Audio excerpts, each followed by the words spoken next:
Hello, hello, and welcome to New Detroit's Town Hall. I am Marshalle Favors, Director of Community Engagement for New Detroit. New Detroit is a coalition of leaders working to achieve racial understanding and racial equity in metropolitan Detroit. So to learn more about our organization, you can visit newdetroit.org. So we're hosting today's Town Hall as part of the W.K. Kellogg Foundation's 8th Annual National Day of Racial Healing. So of course, we're going to dive into this topic with our guests. Racial healing is a process we can undertake as individuals, in communities, and across society as a whole. But before I introduce my guests, I'd like to take a brief moment to give you some context about this topic from the many resources available by the W.K. Kellogg Foundation. Racial healing is at the heart of racial equity. Racial healing is about the people work that leads to the transformation of systems. It's about telling hard truths about the past wrongs and present consequences, repairing the harm of racism, replacing the deeply held system that fuels racism with one that sees the inherent value of all people. Authentic relationship building across real and perceived differences. And to read the entire document, you can visit healourcommunities.org. Now let's get into it and meet our guests. Hello, hello, hello. Joining me today is the Reverend Dr. Lesley Jackson, Program Chair, Doctor of Education in Educational and Professional Practice at Antioch University. Hello, Dr. Jackson. Hello, hello. And my colleague here today, Rebecca Irby, who is the Director of Transformational Change here at New Detroit. Welcome, Rebecca. Such a pleasure to be here and lovely to meet you, Dr. Jackson. Oh, I'm so happy to meet both of you, or well, be here with both of you on this important event. Well, thank you both. We're here for the National Day of Racial Healing, and I did just a slight introduction, but if you could talk just a little bit about yourselves and your work, I greatly appreciate it. Dr. Jackson, we'll start with you. Sure, of course. So I've been working in higher education for over 30 years now, administration and faculty. And I've also worked in the business sector in terms of in roles of leadership and as a consultant. And then I continue to do work with families and faith and women's organizations as a coach and an educator and thought leader. So my work is very transdisciplinary, but I certainly have a focus on transformation as it relates to personal and social well-being and transformation. Appreciate that. Thank you so much. And my colleague, Rebecca Irby, if you could just talk a little bit about yourself and your work. Sure, thank you. I think Dr. Jackson, you and I will have a lot to talk about. Sounds like we have a very similar background. You might have a few years on me, but I've been in the education sector for over 20 years now. My work focused on social skills and the fact that it is actually something that is a skill and it can be taught. So looking at empathy specifically and how we help to teach empathy.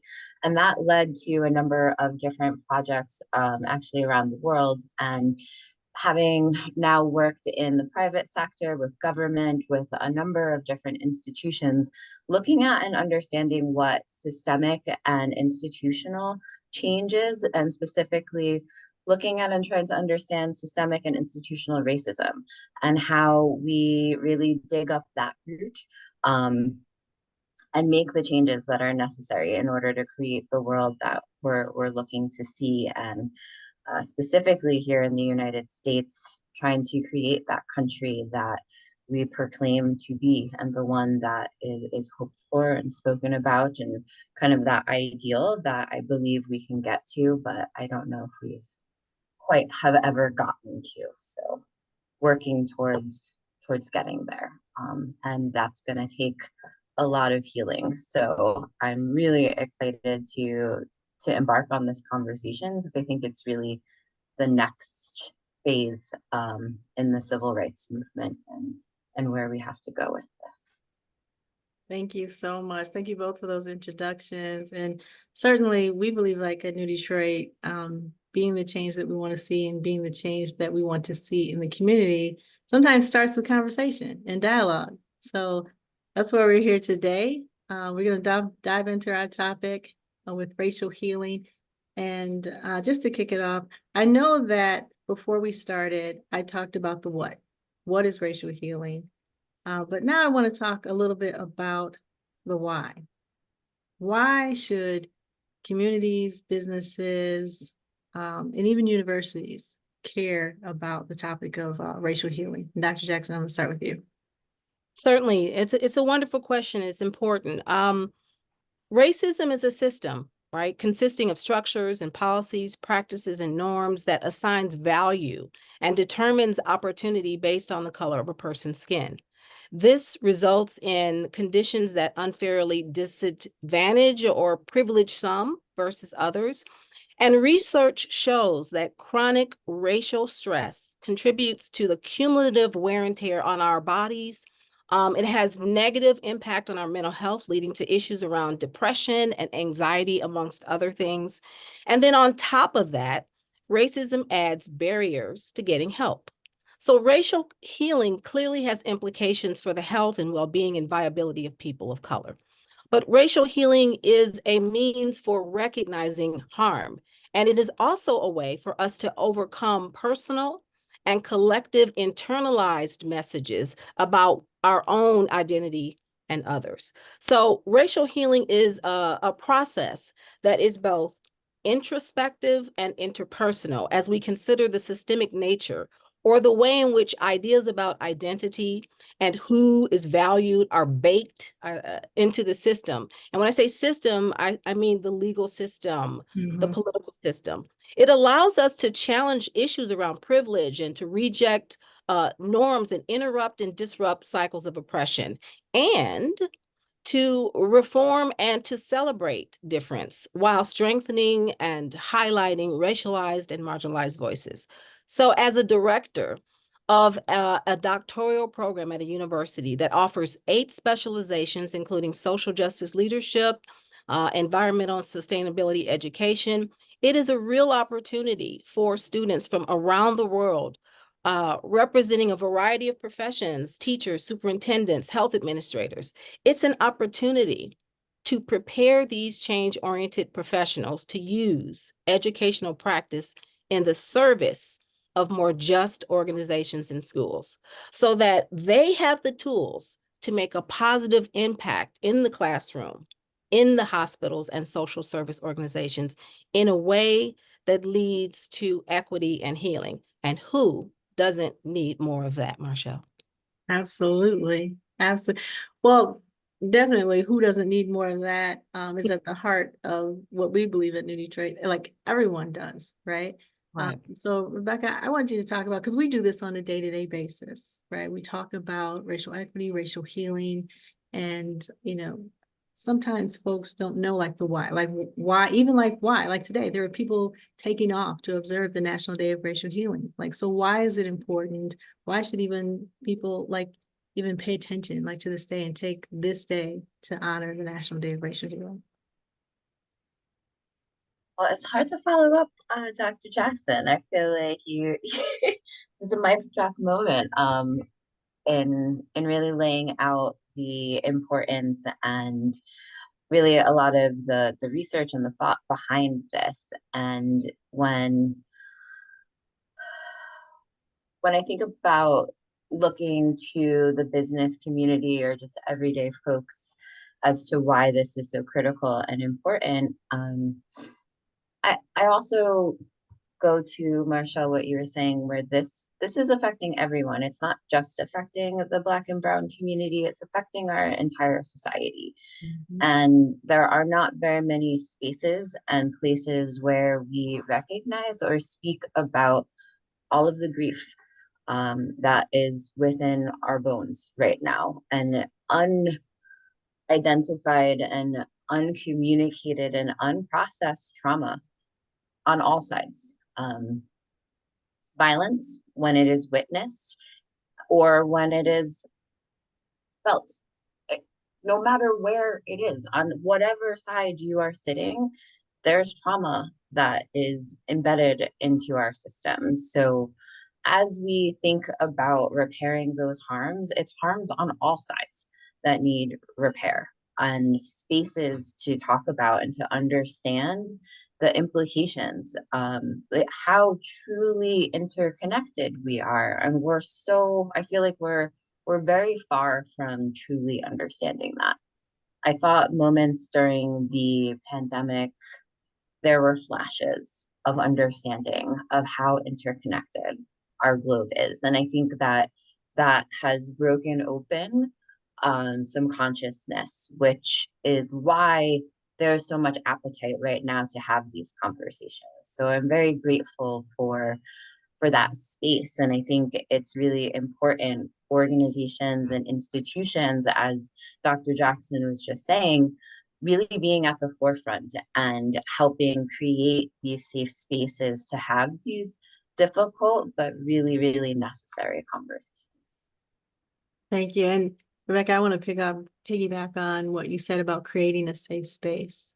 Because one of the things that we do in our work is, not just to have forums, but to have intimate like dialogues, where we can talk about specifically issues related to race. And so for me, again, like on a personal note, like carrying around the weight of talking about race, and even personally when I have to deal with it, personally for myself. So having a day like today to have an open, honest conversation about race is really important.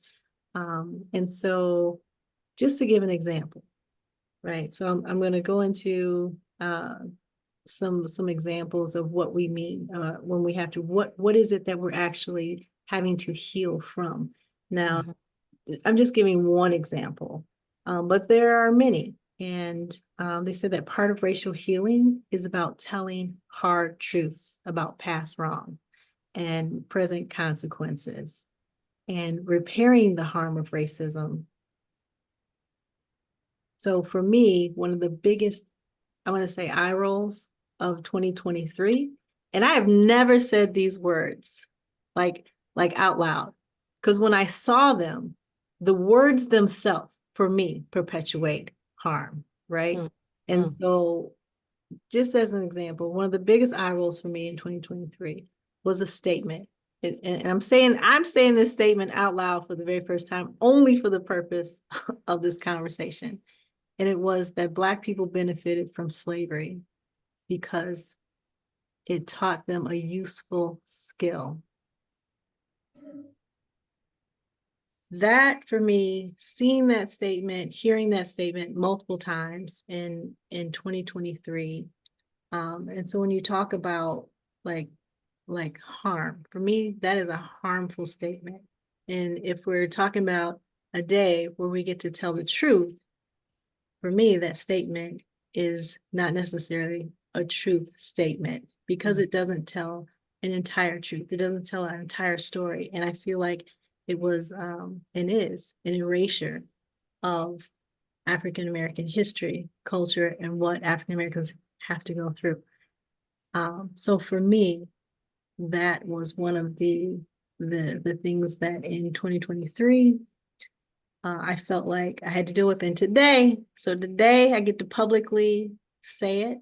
And I feel like there is a harm in that, and a harm in that statement. I just wanted to know either one of your opinions. You don't have to use my example, but if you have a comment on that example or your own examples, please feel free.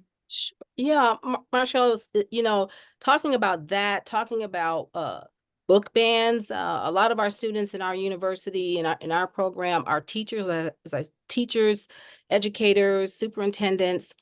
And so, as you said, racial healing is about telling the hard truths. And so when we think about book bans and redefining the enslavement of Black people, it engages a dynamic of storytelling or narrative work, which is based on power. Who's telling the story and how they're telling the story is a point of power. And so one has power in that situation, not only to persuade and to influence, but to build, support, or subjugate. And we know that stories narratives play a large part in the way in which we view the world, because it reinforces stereotypes or misinformation or the socialization into belief systems of oppression like racism. So for people of color and on the margins, we reclaim our power often as we tell hard truths, right? Through articulating our own stories and experiences. We've seen that done through books and art and music and fashion. But this offers what is called a counter narrative, which are the stories that detail the experiences and perspectives of those who are historically oppressed, excluded, or silenced. A counter narrative is designed to challenge bias and stereotypes and to validate perspectives and to help construct new and affirming and empowering and celebration of marginalized and racialized communities. And we've seen this. If we think about books and movies and documentaries, the 1619 Project is a good example of that. However, the norm is that we are exposed to the dominant narrative, such as Christopher Columbus discovered America, right? But today, and see, this is what today we see, that these counter narratives, kind of in celebration of Indigenous Peoples Day, right, is a recentering of the truth. So banning books and redefining history is a means once again to attempt to gain control of the narrative, to oversimplify, to nullify, to make it difficult to understand the roots and the nature of oppression. However, we're talking about racial healing today. And racial healing is a turn towards the honoring of truth. And I just want to say that I believe that we are in what I'm calling the great unraveling. So despite dominant narratives, untruths are unraveling, right? I mean, mistruths. Folks are being shaken awake, literally. And Rebecca, you referenced COVID. You know, COVID revealed in a painful way the truth of who has access to care, brutalities and inequities, and the ways in which folks have been asleep to the pain that so many people have endured for generations. But as I said, this is unraveling. Absolutely. Agree. Yeah. The there was a really incredible freedom fighter. She was a part of SNCC when it first started. She was the youngest member, Teresa El Hameen. She's still working, organizing, activating down south. She works very closely with the Southern Poverty Law Center, and her and I were speaking the other day. I'm very honored to have her as a mentor in my life, and she, I often get very, so we're talking about healing and hard truths. I often get discouraged at some of the things that I'm seeing, and when I speak to her, I'm just like, how are you still fighting this, and you had to fight so hard then, and like you're seeing a resurgence now, like how do you keep the faith? And she looked at me and she was like, oh, Rebecca, no, no, no, no, no, it is so different than it was then. And she said she's so hopeful because there's actually a multicultural coalition being built now, and that what she sees is radically different than what was there before. And that this iteration, as you said, Dr. Jackson, she really does also see it as this point where the light is shining so brightly that these untruths can no longer hide. That it's really a point of reckoning, and people are waking up, and they're really starting to see. And she says the proof of that is, in her eyes, the multicultural coalition that is starting to be built and that is starting to come together to fight systemic racism. And that just gives me so much hope. But I think it's to what you just said, Dr. Jackson, that this is a really critical moment, and a really incredible moment to be alive and to be able to contribute to this moment. And part of what gives me hope also is the fact that we have days like this. We have the National Day of Racial Healing, and we also have the opportunity to learn on our own. So, Dr. Jackson, you referenced the 1916 Project, and Nicole Hannah-Jones was one of our speakers last year at our Just Lead conference that we had. And so in the year before that, our first year, we had Jeffrey Robinson, who has a film also called The Way We Are. And having resources like that, having books where we can learn more, movies that we can have conversation about and deepen our understanding, and having spaces like this where we can, well, we're virtual, but sit in face-to-face, have these meaningful conversations. All of those things give me hope, and all of those things is a way, I think, that leads towards healing, and which brings me right into our next topic, which is the how. So how do we heal? So part of racial healing addresses authentic relationship building across real and perceived differences. And so I just want to throw it out there and ask, have either of you engaged or led either a racial healing circle or have been involved in racial healing dialogues like the one we're having today? And Dr. Jackson, I'll start with you. Well, of course. I think these, as you say, Marshalle, this is so important that we take these opportunities to come together in community. And with so much that has happened in the world, there have been times, having been, working at a university, I had a student who, so many of our students are part of these communities. When we hear about mass shootings, we hear about racial violence. We've had to come together on several occasions as a community to talk about how to navigate these things personally, professionally, and to support one another.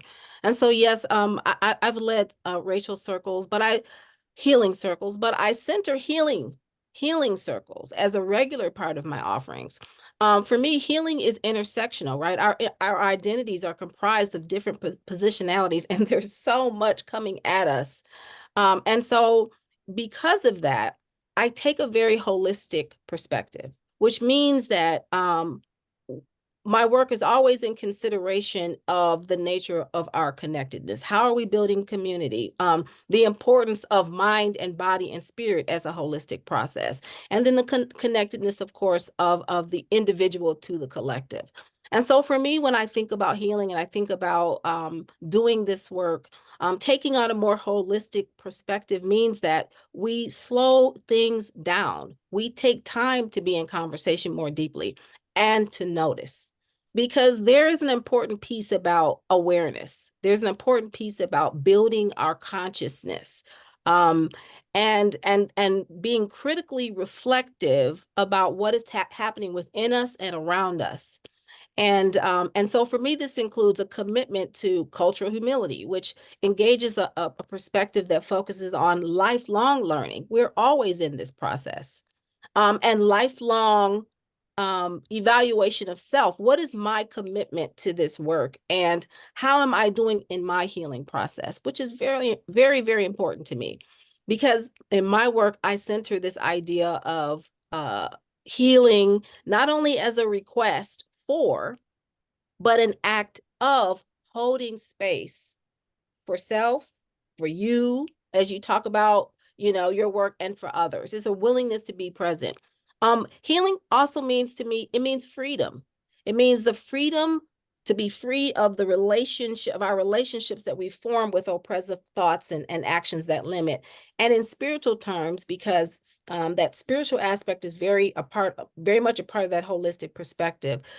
In spiritual terms, freedom is said to happen every time that you realize that you are not your personality. And I would add that you're not your body, and you're not what others think of you. And so all of that is part of our healing individually, because often healing is considered kind of soft, but we know it's the warrior's path. And so I guess this brings to mind, I'm going to close with this, is that healing is not linear. it's a process, and we do healing in circles because it's an opportunity to come into conversation. And I remember seeing a video talk between Ava DuVernay and Ta-Nehisi Coates, and they were talking about race and gender. And Ava DuVernay was saying that she was in school and her professor said to her, you're going to be going through the red, black, and green phase. The red phase is I'm angry, I'm upset. And I remember going through that phase. Still am, right? The black phase, all black everything is kind of what I refer to that. But her version was, it's important that it was, if it's not black, it's not right. But what's important about that is that it's important for us to identify with our race, our culture, to hold it up with pride and clarity and around truth and the contributions. And then finally, the green phase was kind of, hey, it's like more mellowed out. You take the knowledge, you stay on edge, but you're not enraged. And Ava said that if you can find that place, that's the place where we have our greatest chance for survival. I see that space, that green space, as that place of embracing diverse perspectives and the possibility for immense change. So it's a process. It doesn't necessarily work as neatly as those phases, but I'm sure that we can all kind of understand kind of this idea of the processes that we're going through as we look at this work. I love that. I use different analogies and think about it slightly differently, but that's really such a beautiful way to really tie it all together. When I'm thinking about healing, and the question was how is it so, I guess, how do we do it, and why is it important, or how does healing lead to racial healing? So many thoughts on this, because I think I love that you started with introspection. That for me, when I think about the loss of culture, so many cultures, and specifically here in the United States, even this understanding and idea of whiteness, and how it's really the erasure of so many different cultures. And when we're not in touch with, and when we don't know who we are, it's really easy to discount someone else and to start dehumanizing people when we're not in touch with our own humanity. Becoming a more human, as Miss Brooks always says. I think it's a really important part of this racial healing space. For me, comes to ritual, and for people to get in touch with who they are, who is their culture, in order for us to be able to embrace others' cultures. As we start to learn and understand who we are, and we heal that relationship with who we are and where we come from, then we can actually relate to and start to incorporate the beauty of other people's cultures. But when I don't have my own, and I'm so scared of being erased because I'm not grounded in who I am, it's really impossible for me to reach out and not be scared of being taken over, because I'm not grounded and I have no roots. So when I think about what is needed all around for racial healing, it's really for us to be in touch with our roots, with our ancestors, and what that looks like for everyone. On all sides of this, because as we've mentioned a number of times, there's such an important interconnectedness that we've lost and that we don't understand. And I think a part of coming back to that understanding is coming home and finding our roots, and then being able to reach out, and also an understanding that when you don't have roots, you're not in the whole system. Your ability to connect with others is cut off. Roots, all things speak to each other under the ground. And if you're not in that system, you're cut off from it and you feel isolated. And then you're going to be lashing out. So getting everyone reconnected, by reconnecting to who we are, and through ritual is where I'm starting with my healing circles and what I'm trying to bring into this space. Thank you. Thank you so much. I feel like we're just getting started and our time is coming a little bit to a close, but I wanted to talk a little bit about this journey for us personally. And so what does this work mean specifically for you, Dr. Jackson? And then I'll turn it over to Rebecca to share as well. You know, as I said, the work for me is deeply introspective, deeply interpersonal. And, you know, I was thinking about when we launched the EDD program, and that was in May of 2020, the summer of COVID, the murder of George Floyd, and the racial reckoning. It was highly challenging. And coming into a program, it was really important for me to center self-care, because that was that's part of my pedagogy, it's part of my research and work it's really important. And so during that time, and I was being very deeply introspective and really supporting in different ways. But what became clear to me was the need to walk with or in the path of our ancestors have carved so many paths for us. And one path was to focus forward with faith, right? And so having said that, it highlighted a very important question for me about healing. And I was being very deeply and critically reflective. And so I'd like to offer actually this question to you all today. And this is a question I've asked myself, and I've spent a lot of time, and a lot of things have come forward for me. And I continue to ask this question of myself and others. And the question is, what is mine to do? What is mine to do? And so what came forward for me were several things. One, it's mine to do my work so that I can do my work. And we must believe that all people from all racial and ethnic backgrounds, religions, whatever, deserve to experience well-being in a just society. And so burnout and exhaustion, they don't help the cause. Sharing the energy of dysfunction is not helpful. And so doing your work physically, mentally, relationally, spiritually, like that is central. And in that, there was a recognition that each person has a role. So what is yours to do? And to be honest about that, and to stop judging one another for what we're doing and how we're doing it, right? Ava DuVernay makes movies and documentaries. I mean, we all have our different ways in which we engage the process.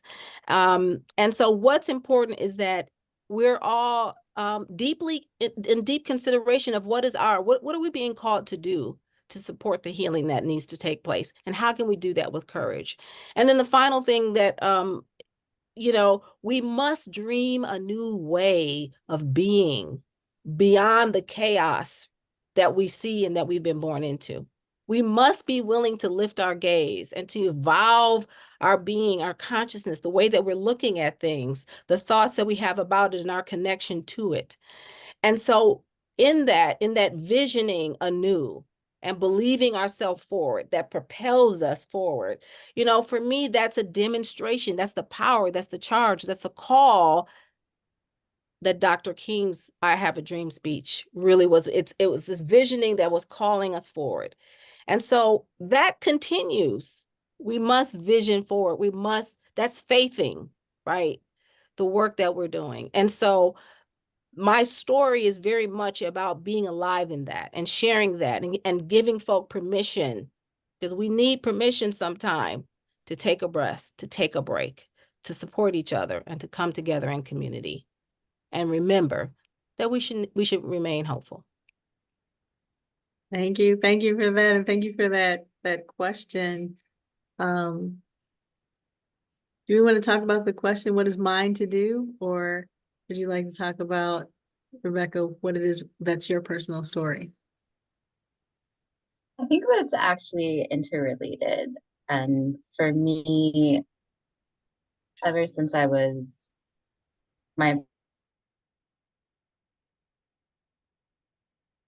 I help bring more peace and balance into the world. And it was a very heavy charge when I was younger because it felt overwhelming and impossible. And there have been some moments when I haven't believed that it was possible for me to take something on that large, that big. And me, why me? Um, who am I? I'm just this like little brown kid who comes from like a single parent household, who has a sister who's severely disabled. Like there are all of these things in my life that tell me it's not me who should be at, thinking about this and kind of at the forefront of this. But there was something always pulling at my heart and kind of almost forcing me into these spaces. When I would attempt to try and do something different, I was pulled very quickly right back into what I now know is my purpose. And it's been quite a wild ride. For myself, I call it my North Star, and allowing it to guide what I do and any and every decision. And I've found that it's a really beautiful way of parsing the universe. And the question for me has always been like, okay, does this help me create more peace or does it not? And if it does, then yeah, let's do it. And there have been moments where it's like a huge contract with lots of money over here, not helping to bring peace. I'm like, but, but, but if I just had that money, I'm sure and trying to justify it in my mind, and multiple times having taken that large contract and seeing it fizzle and explode because it wasn't my purpose. It wasn't what I was supposed to be doing. And then countering that, moments where there's no money in that contract and I don't know what's going to happen. And it's like, do I really take that? I've moved my entire life around the world. I moved to Japan for a job offer because the answer to the question was yes, it was going to help bring more peace. Having never been, I moved to Michigan on a whim because the answer to the question was yes, it'll help me bring more peace into the world. So being able to have faith in the universe and having faith in your purpose leads to some of the most incredible outcomes, things I could have never, ever in my wildest dreams imagined. My team won the 2017 Nobel Peace Prize, and it was something I had envisioned as a child and absolutely never, ever would have thought that would have been possible for someone coming from my background.